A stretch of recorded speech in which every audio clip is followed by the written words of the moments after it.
This is Jim Schwab. I'm manager of the APA Hazards Planning Research Center, and we're here at a disaster planners gathering at Sansi's restaurant just outside at the APA National Planning Conference here in Boston. And I have with me Darrin Punchard, the Senior Project Manager with AECOM, a consulting firm based here in Boston. Has had long experience down in Florida and elsewhere working on recovery plans and hazard mitigation plans.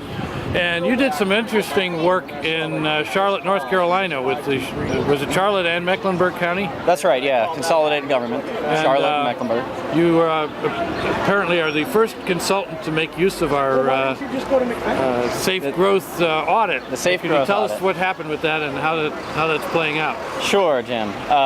Back in 2010, just last year, we started to engage in an update to their existing hazard mitigation plan. I started their initial efforts in 2005, and this was the time for their 5-year update to their hazard mitigation plan. And after a number of discussions with their interagency hazard mitigation planning committee, of which land use planners from each of the jurisdictions were represented, it was determined that the Safe Growth Audit was a good instrument to pose some significant questions to those departments, to the land use planners within the community, outside of the typical emergency management realm. So we came up with a 25-question survey based on the Safe Growth Audit concept, which each of the municipal jurisdictions went back to their planning department staffs and developed responses to the questions. And then we at AECOM tabulated up those responses in a quantitative fashion to then let them know of opportunities, perhaps either gaps or weaknesses within their existing plans or ordinances as it relates to steering future growth away from hazard areas. And the Safe Growth Audit was an initial attempt to get them to start tackling that type of activity. Okay.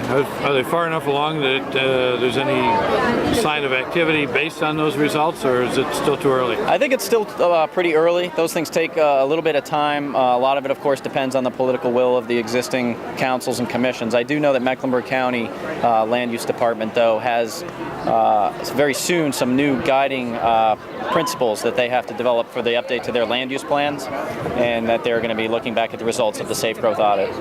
Okay. You see yourself or AECOM having additional opportunities to use that tool?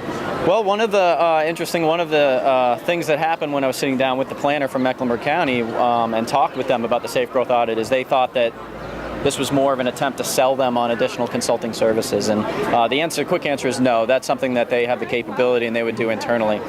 We are currently working with the county, though, currently on some enhanced flood hazard mitigation planning and engineering projects, but we just planted the seed, and I think the Safe Growth Audit, if anything, was a good catalyst to get them started on their own. Great. Thank you.